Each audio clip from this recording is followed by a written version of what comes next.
Good morning सभी को। आज हम अपनी राजनीति विज्ञान जो कि भारतीय राजनीति का जो टॉपिक है उसका आगे अध्ययन करेंगे, जिससे जिससे पहले हमने 5 वीडियो में कुछ भागों का अध्ययन कर लिया है, जिसमें संविधान सभा और प्रस्तावना के 2 वीडियो डाले जा चुके हैं। अब बात करते हैं प्रस्तावना के आगे। इससे पहले हम प्रस्तावना क्या होती है और प्रस्तावना को किस प्रकार से याद रखा जाए उसकी ट्रिक भी हमने देखी थी। प्रस्तावना में कौन कौन से शब्दों का प्रयोग किया गया है और कौन से शब्द का कर्म क्या है, इसके बारे में अपन ने चर्चा कर ली थी। क्वेश्चन किस प्रकार से आता है उसकी भी हमने चर्चा करी थी। अब आगे हम बात करेंगे कि प्रस्तावना में जो शब्द लिख रखे हैं, जो शेष शब्द बचे, उनका अर्थ क्या है और इन शब्दों के मायने क्या रहते हैं संविधान के अंदर। तो बात करते हैं सबसे पहले यहाँ से, प्रस्तावना में भारत शब्द का उल्लेख कितनी बार है। तो ध्यान रखना, हमने जिस दिन प्रस्तावना का अध्ययन किया था, हमने प्रस्तावना की ट्रिक देखी थी, उसमें हमने देखा था कि भारत शब्द का 2 बार उल्लेख किया गया है। एक तो शुरुआत में है और एक बीच में भारत शब्द का उल्लेख किया गया है। हम भारत के लोग, उसमें भारत का उल्लेख किया गया है। फिर बात करते हैं प्रस्तावना में लोग, नागरिक और व्यक्ति शब्द का उल्लेख है। प्रस्तावना में कौन कौन से शब्द है? लोग है, नागरिक है और व्यक्ति, ये शब्द का उल्लेख है, लेकिन जनता शब्द का उल्लेख नहीं है। इसके बारे में अपन ने एक क्वेश्चन भी देखा था, जिसमें 4 ऑप्शन थे कि निम्न में से कौन सा भारतीय संविधान की प्रस्तावना में नहीं है। तो ध्यान रखना, जनता शब्द भारतीय संविधान की प्रस्तावना में नहीं है। वैसे आपको प्रस्तावना याद है तो ये क्वेश्चन अलग से याद रखने की ज़रूरत आपको नहीं पड़ेगी। ये क्वेश्चन पूछा गया है कि प्रस्तावना में कौन सा शब्द उल्लेखित नहीं है और उसमें जनता शब्द दिया गया था। हमें लगता है कि जनता शब्द हो सकता है, लेकिन नहीं है इसमें। अब बात करते हैं कि कौन कौन से शब्दों से किस चीज़ का पता चलता है भारतीय संविधान के बारे में, उसकी प्रस्तावना के बारे में। सबसे पहले एक शब्द है संप्रभुता, यानी संपूर्ण प्रभुत्व संपन्न। हमारे संविधान में प्रस्तावना में एक शब्द है संपूर्ण प्रभुत्व संपन्न, यानी इसके अंदर संप्रभुता शब्द मुख्य शब्द है। इसका मतलब होता है सार्वभौमिक सत्ता संपन्न। संपूर्ण का मतलब सार्वभौमिक सत्ता संपन्न। अब इसका शाब्दिक अर्थ क्या है? इसका शाब्दिक अर्थ है कि भारत अपने आंतरिक और बाहरी मामले में निर्णय लेने में पूर्णतः स्वतंत्र है, अर्थात स्वतंत्र रूप से विदेश नीति का संचालन कर सकता है। यानी कि भारत अपने कोई भी अंदर का मामला हो या किसी दूसरे देश के साथ कोई मामला हो, उसके लिए भारत अपने निर्णय लेने के लिए स्वतंत्र है, किसी का भी उसके ऊपर दबाव नहीं होगा। जैसे हम देख सकते हैं कि 1947 से पहले हमारा देश अंग्रेज़ों का उपनिवेश था, गुलाम था। तो इसका मतलब है कि उस समय हम संप्रभु नहीं थे।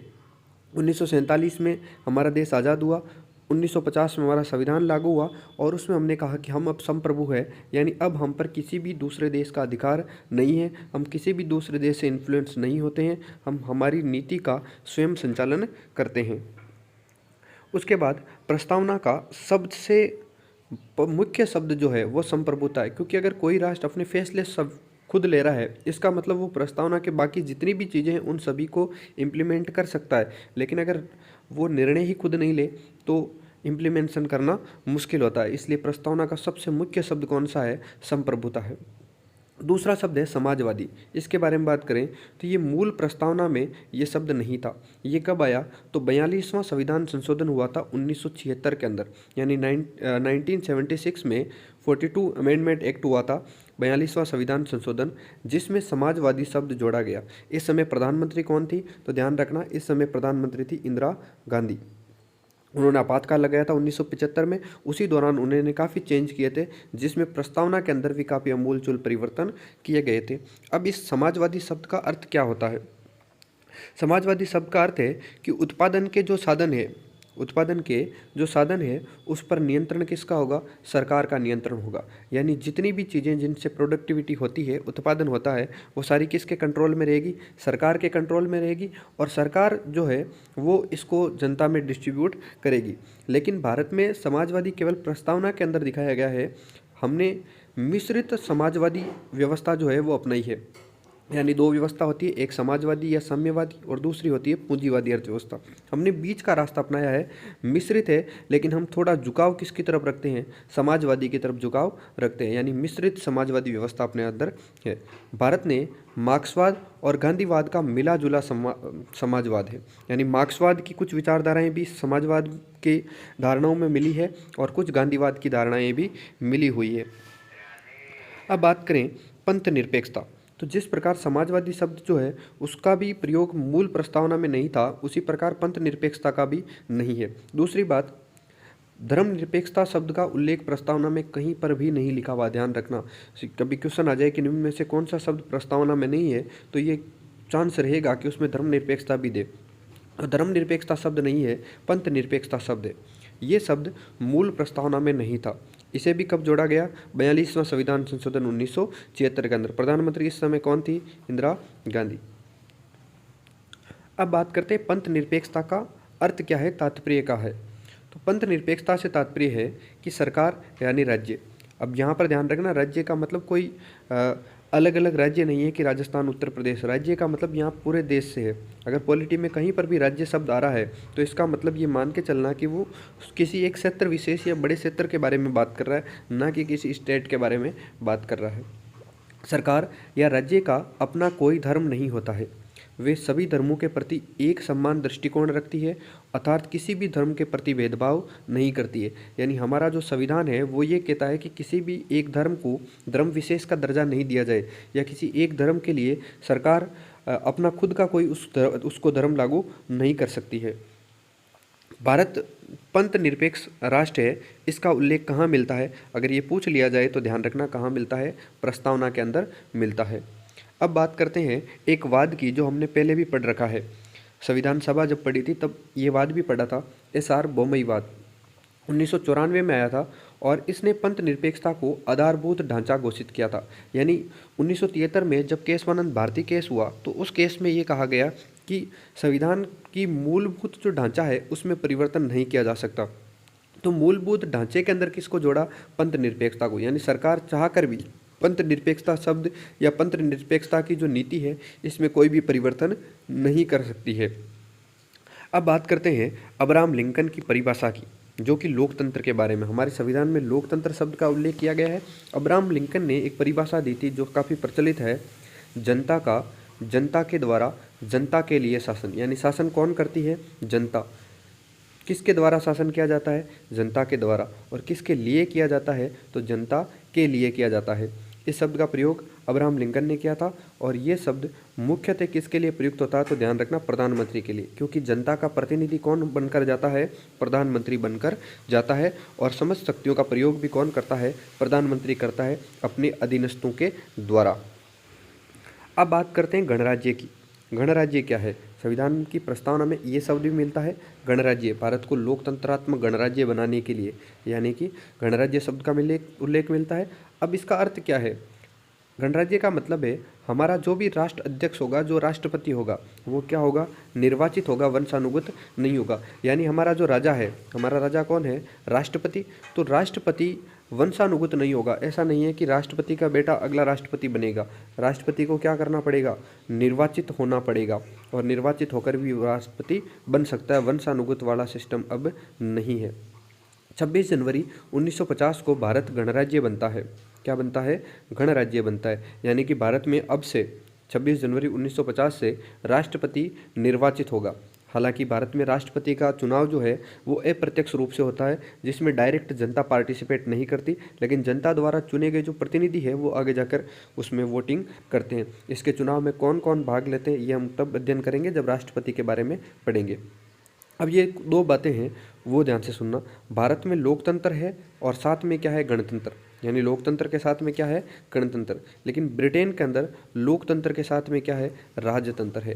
ये इसमें खास बात है कि भारत में लोकतंत्र के साथ में गणतंत्र है, ब्रिटेन के अंदर लोकतंत्र के साथ में राजतंत्र है। क्योंकि ब्रिटेन में प्रधानमंत्री भी बनता है और राष्ट्रपति की जगह वहाँ पर जो ब्रिटेन की महारानी है, क्राउन है, वो होती है। इसका मतलब वहाँ पर वंशानुगत है राजतंत्र वाला, लेकिन प्रधानमंत्री जो है वो निर्वाचित होता है। तो लोकतंत्र है और साथ में क्या है, राजतंत्र है। जबकि भारत में लोकतंत्र के साथ में गणतंत्र है, इसलिए लोकतंत्रात्मक गणराज्य कहा जाता है भारत को। अब बात करते हैं संविधान के उद्देश्यों की कि संविधान के कौन कौन से उद्देश्य हैं। तो सबसे पहले संविधान का जो उद्देश्य है वो है न्याय। सबसे पहले उद्देश्य कौन सा है? न्याय। प्रस्तावना में 3 प्रकार का न्याय जो है उसकी बात की गई है। हालांकि इनके बारे में अपन ने ऊपर अध्ययन कर लिया है। याद रखने की ट्रिक है आपके पास सर। क्या ट्रिक है सर? सामाजिक, आर्थिक और राजनीतिक 3 प्रकार के न्याय है अपनी प्रस्तावना में। तो ये भी प्रश्न आ सकता है कि निम्न में से कौन सा न्याय नहीं है प्रस्तावना के अंदर उल्लेखित। तो उसमें सामाजिक, आर्थिक, राजनीतिक, चौथा सांस्कृतिक दे सकता है। तो उसमें सांस्कृतिक नहीं होगा। इन 3 शब्दों का आपको ध्यान रखना है कि सामाजिक, आर्थिक और राजनीतिक 3 प्रकार के न्याय है। प्रस्तावना में उल्लेखित न्याय की अवधारणा रूस की क्रांति से ली गई है। ये काफ़ी महत्वपूर्ण बात है इसके अंदर कि प्रस्तावना में जो न्याय की अवधारणा है ये कहाँ से ली गई है। तो ध्यान रखना, ये ली गई है रूस की क्रांति से। हमने अलग अलग जगह से अलग अलग चीज़ें अडॉप्ट की है, तो न्याय की जो अवधारणा है वो कहाँ से ली है? रूस की क्रांति से ली है। दूसरा उद्देश्य है स्वतंत्रता। प्रस्तावना में 5 प्रकार की स्वतंत्रता का उल्लेख है। कितने प्रकार की स्वतंत्रता है? 5 प्रकार की। कौन कौन सी है? तो इसके बारे में हमने ट्रिक देखी थी उस समय, वर और वधु, जिसमें आर को साइलेंट कर दो क्योंकि वर ज़्यादा खुश हो जाएगा। अब बाकी क्या बचा? वाह और वधु। तो विचार, अभिव्यक्ति, विश्वास, धर्म और उपासना, ये 5 शब्द है जो कि किसके अंतर्गत आते हैं? स्वतंत्रता के अंदर। ध्यान रखना, प्रश्न यहाँ से घुमाया जा सकता है। प्रस्तावना में कितने प्रकार की स्वतंत्रता है? तो 5 प्रकार की। लेकिन हमारे जो मूल अधिकार है उसमें कितने प्रकार की स्वतंत्रता है? तो ध्यान रखना 6 प्रकार की स्वतंत्रता है। अधिकार के अंदर 6 प्रकार की स्वतंत्रता है और प्रस्तावना में कितनी है? 5 प्रकार की स्वतंत्रता है। अब बात करते हैं समता या समानता की। प्रस्तावना में 2 प्रकार की समता का उल्लेख है। 2 प्रकार की कौन कौन सी है? तो एक तो है प्रतिष्ठा और एक है अवसर। ट्रिक के अंदर क्या था? PA था, प्रतिष्ठा और अवसर की समता। तो प्रतिष्ठा और अवसर की समता है 2 प्रकार की। अब अगला शब्द है बंधुता, यानी अगला उद्देश्य क्या है अपना? बंधुता है। स्वतंत्रता, समता और बंधुता, इनकी अवधारणा जो है वो कहाँ से ली गई है? फ्रांस की क्रांति से। ध्यान रखना, स्वतंत्रता, समता और बंधुता की अवधारणा कहाँ से ली गई है? फ्रांस की क्रांति से ली गई है। जबकि व्यक्ति की गरिमा, राष्ट्र की एकता और अखंडता का उल्लेख, ये जो है ये कहाँ से लिया गया है? तो ध्यान रखना, अखंडता शब्द जो है इसका मूल प्रस्तावना में नहीं था। ये भी कब जोड़ा गया? 42वां संविधान संशोधन 1976 के द्वारा जोड़ा गया। तो ध्यान रखना, प्रश्न ये भी पूछा जा सकता है निम्न में से कौन से शब्द मूल प्रस्तावना में नहीं थे और या फिर थे, दोनों तरफ से पूछा जा सकता है। तो जिन जिन शब्दों के बारे में हमने लिखा है कि 42वें संविधान संशोधन के तहत जोड़े गए, उनको ऑप्शन बनाकर पूछा जा सकता है। अब बात करते हैं प्रस्तावना की अंतिम पंक्ति। अंतिम पंक्ति में ये लिखा हुआ है अंगीकृत, अधिनियमित और आत्मार्पित। हमने ट्रिक देखी थी, अंगों को क्या करना है? अधीन करना है। तो अंगीकृत, अधिनियमित और आत्मार्पित, इन शब्दों का उल्लेख मिलता है। तो हमारे संविधान को अंगीकृत, अधिनियमित और आत्मार्पित कब किया गया था? तो ध्यान रखो 26 नवंबर 1949। संविधान की प्रस्तावना में इस तारीख का उल्लेख है 26 नवंबर 1949।